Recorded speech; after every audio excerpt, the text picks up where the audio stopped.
Welcome to Tips Law Academy, the largest institute of law admission test and law GAT preparation in Pakistan.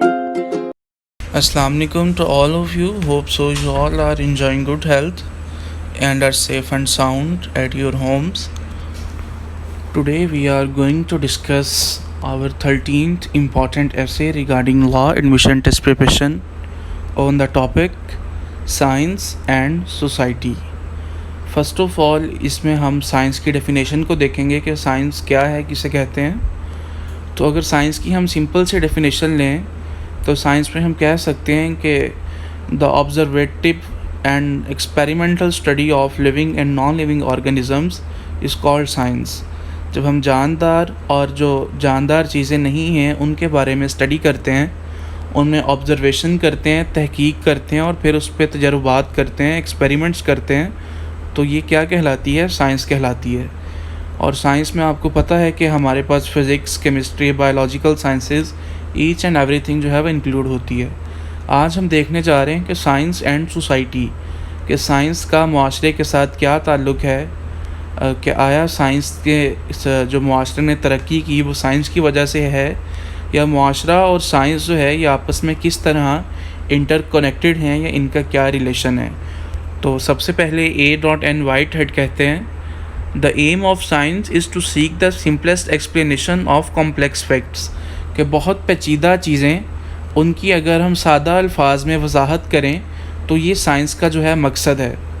For example अगर हम यहाँ पे example दें तो अब इंसान देखता है कि हवाई जहाज़ उड़ रहा है और वो अपने साथ जो है 150 से 200 मुसाफिरों को कैरी कर रहा है. तो ये हमारे लिए बहुत एक जो है कॉम्प्लिकेटेड फैक्ट होगा कि इंसानी अकल इसको तस्लीम नहीं करती कि ये किस तरह पॉसिबल हुआ कि एक जहाज़ जो लोहे का बना हुआ है वो किस तरह उड़ रहा है जबकि उसमें जान नहीं है, वो जानदार नहीं है.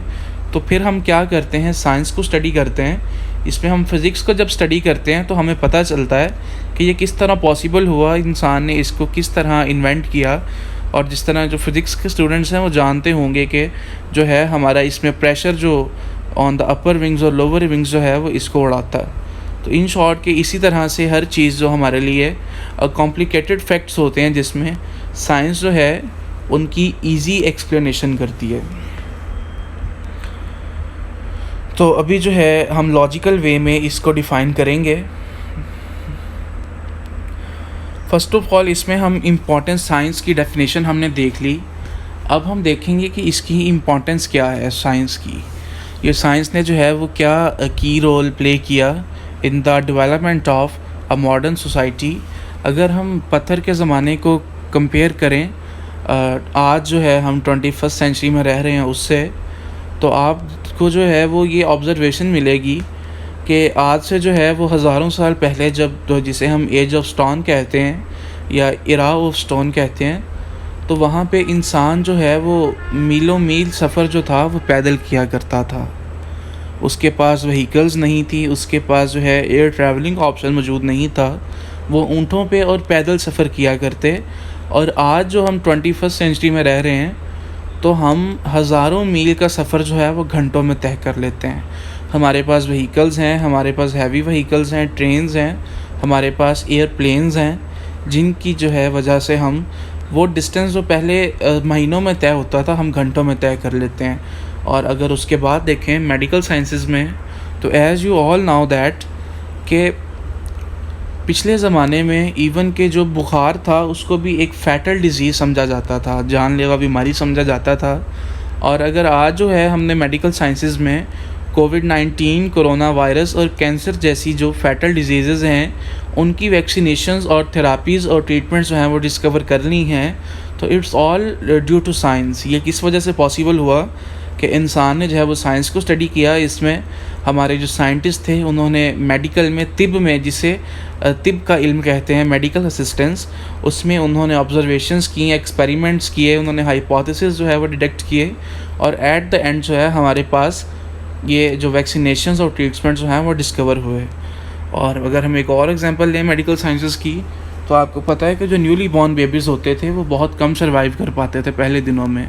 और आज हमारे पास ईच एंड एवरीथिंग जो है वो उसका अल्टरनेटिव मौजूद है. हमारे यहाँ पे इवन तो के वेंटिलेटर्स आ चुके हैं कि जिस इंसान का सांस बंद होता है तो उसको भी आर्टिफिशियल वे में जो है उसके सांस को कंटिन्यू रखा जाता है। और नीचे एक और कोटेशन है, I am aware of the usefulness of science to society and of the benefit society drive from it. अब जो साइंस है वो क्या करती है, वो जो मुआशरा है उसका कलेक्टिव माइंडसेट जो है उसको डिटरमिन करती है।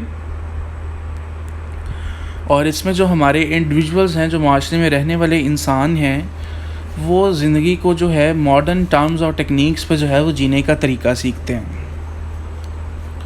और साइंस इसके अलावा क्या करती है, क्रिटिकल थिंकिंग प्रोमोट करती है। मतलब कि जिस तरह अब तक जितनी डिस्कवरीज़ हुई साइंस में या जितनी इंसान ने प्रोग्रेस जो है वो अटेन की, वो अब मज़ीद जो है हमें स्टिमुलेट करती हैं इंसान को कि वो नई से नई तहकीक को पढ़े, नया से नया तजर्बा करे और इंसानियत के लिए कुछ और मॉडर्न टर्म्स में कोई टेक्नोलॉजी या कोई इन्वेंशन जो है वो लेके आए। और यहाँ पे एडवर्ड टेलर कहते हैं, the science of today is the technology of tomorrow, कि आज की जो साइंस है वो आने वाले वक्त की टेक्नोलॉजी है। अब इसका क्या मतलब है कि इसको अगर सादा अल्फाज में बयान करें तो आज से जो हम पहले ज़माने में जिन लोगों ने साइंस पढ़ी, तो आज हम उनके एक्सपेरिमेंट्स को, उनकी हाइपोथेसिस को, डिडक्शंस को, ऑब्जर्वेशंस को आज हम यूटिलाइज़ करके हमारे जो करंटली साइंटिस्ट हैं उन्होंने बहुत एडवांस टर्म्स में टेक्नोलॉजी जो है वो उसको डिस्कवर किया। तो इट मीन्स कि जो साइंस आज से 300 या 400 साल पहले वजूद में आई, तो उसको यूटिलाइज़ करते हुए जो हमारे पास इस टेक्नोलॉजी है वो उस साइंस की वजह से है। और सेम टर्म्स में कोटेशन में यही कहा गया है कि जो हम आज लोग साइंस पढ़ रहे हैं ये हमारी आने वाली नस्लों के लिए या हमारे आने वाले कल के लिए ये एज अ टेक्नोलॉजी जो है वो साबित होगी। अब यहाँ पे नीचे एक एग्रीकल्चर सोसाइटी की एग्जांपल दी है, यहाँ पे भी हम साइंस को जो है वो थोड़ा सा इसको कंसीडर करते हैं। As you all now that कि पहले जब खेती बाड़ी की जाती थी एग्रीकल्चर में, तो बैलों से हल चलाए जाते थे और बहुत मुश्किल से जो है वो सारा दिन आदमी बैल के साथ हल चलाता और 8 या 10 घंटों बाद वो सिर्फ 1 एकड़ या 2 एकड़ ज़मीन में जो है वो हल चलाने में कामयाब होता। फिर जो है हमारे पास साइंस आई, टेक्निकल एजुकेशन आई, जिसमें हमने नई नई जो मशीनरीज़ हैं, नए नए जो हमारे पास गैजेट्स हैं, हमने उनको डिस्कवर किया। और आज हम 21st सेंचुरी को कंपेयर करें तो आज आप देख सकते हैं कि अब जो है हमारे पास ट्रैक्टर्स मौजूद हैं, हार्वेस्टर्स हैं, हमारे पास और बहुत से एग्रीकल्चर गैजेट्स हैं और मशीनरी है। और अगर हम कंपेयर करें कि बैलों के साथ जब इंसान हल चलाता था तो वो 2 एकड़ बहुत मुश्किल से दिन में कवर करता था, और आज जो हमारी एग्रीकल्चर हो रही है, हम ट्रैक्टर से एक दिन में कई जो है 100 एकड़ों पे जो है, इवन कि अगर मैं मुरब्बे कहूँ तो हम उन पे भी जो है वो उनको जो है एग्रीकल्चर टर्म्स में उन पे हल वगैरह चला सकते हैं। तो ये जितनी भी इन्वेंशन है, टेक्नोलॉजी है या प्रोग्रेस है, डेवलपमेंट है, it's all due to science. और जो साइंटिफिक मेथड है उसने कहा है कि इसमें बहुत सी सोशल ईवल्स, माशरती बुराइयों को भी ख़त्म किया। और जो टेररिज्म है वो भी सोसाइटी से साइंस ने जो है वो एक अहम रोल जो है प्ले किया, दहशतगर्दी को माशरे से ख़त्म करने का। और नीचे एक और कोटेशन है जो कार्ल सैगन कहते हैं, इंग्लिश ऑथर हैं, we live in a society exclusively dependent on science, कि हम अब उस माशरे में रह रहे हैं जिसकी जो टोटल बुनियाद है वो मुकम्मल तौर पर साइंस पर ही बेस करती है। अगर हम इसको थोड़ा सा जस्टिफाई करें तो अगर हम देखें कि आज हम जितनी भी लग्जरीज हैं उनको यूटिलाइज़ कर रहे हैं, हमारे पास इलेक्ट्रिसिटी है, हमारे पास एयर कंडीशनर्स हैं, हमारे पास इंटरनेट है, हमारे पास जो है हर जो बीमारी है उसका इलाज है, हमारे पास व्हीकल्स हैं, हमारे पास जो है वो एयरप्लेन्स हैं, हमारे पास मॉडर्न मशीनरी है। तो ये सारा कुछ क्यों हुआ? ये साइंस में हुआ। और ये आगे जिस तरह इसकी ब्रांचेस हैं साइंस की, ये आगे इसमें फ़िज़िक्स, केमिस्ट्री और बायोलॉजी जो है इनको जब लोगों ने स्टडी किया और इन बायोलॉजिकल साइंसेस और जो हमारे पास फ़िज़िक्स और केमिस्ट्री है, केमिकल साइंसेस को जब स्टडी किया, तो ये सारी जो आज हमारे पास लग्जरीज़ हैं ये पॉसिबल हुई। तो अब हम जो है इसे थोड़ा सा कंक्लूड करते हैं। कंक्लूसिवली जो है science and society are interconnected, कि जो साइंस और मुआशरा है वो आपस में इनका जो है एक बाहमी ताल्लुक़ पाया जाता है।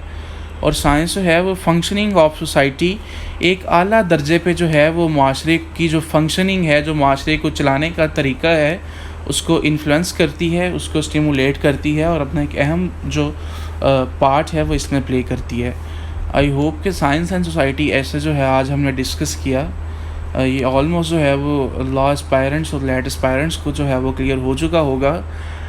इन केस अगर कोई इसमें इशू या कोई भी मिसकंसेप्शन हो तो you can contact me on my WhatsApp 031665940552. You can also approach me on my Facebook, my Instagram IT, and on my email. And you can also contact Tips Law Academy and team for complete notes of all syllabus subjects of competitive exams. And you can also approach us for law admission test preparation and law GAT preparation on the following sources. Thank you so much. Kind regards, Tayyib Khan.